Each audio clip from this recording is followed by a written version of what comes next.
आम्ही टाईम महाराष्ट्राच्या वतीने एक महासंवाद कार्यक्रम घेतला होता आणि त्यावेळेला भूषण गगराणी आले होते. मला वाटतं आयुक्त म्हणून अशा पद्धतीचं पहिल्यांदा त्यांना निमंत्रित केलं गेलं होतं आणि ते असं म्हणाले, की ज्या ठेवी आपण वापरल्या आहेत विकासासाठी, तर बँकेत ठेवल्यानंतर त्याचं मिळणारं व्याज हे खूपच नाममात्र आहे.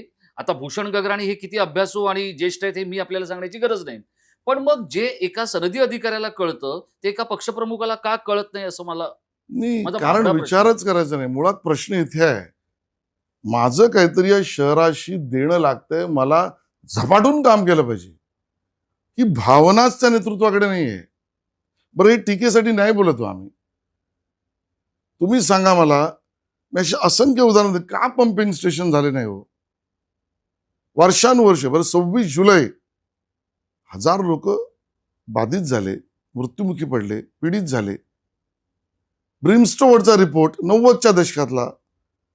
एफडीए चांगली गोष्ट आहे, पण एफडीए कामाचं काय? बरं, बँकेचा इंटरेस्ट हा एक मुद्दा तुम्ही सांगितला. त्यापेक्षा दुसरा मुद्दा, जेवढा, आणि हे नागरिक शास्त्र किंवा अर्थशास्त्राचा साधा नियम आहे, तुम्ही जेवढं कॅपिटल इन्व्हेस्टमेंट कराल, भांडवली गुंतवणूक कराल, तेवढी त्याचा रिटर्न जास्ती असतो. बँकेत पैसा आहे, उत्तम आहे, पण तो शहरी नागरीकरणाच्या समस्या सोडवण्यासाठी त्या कागदाचा उपयोग नाही.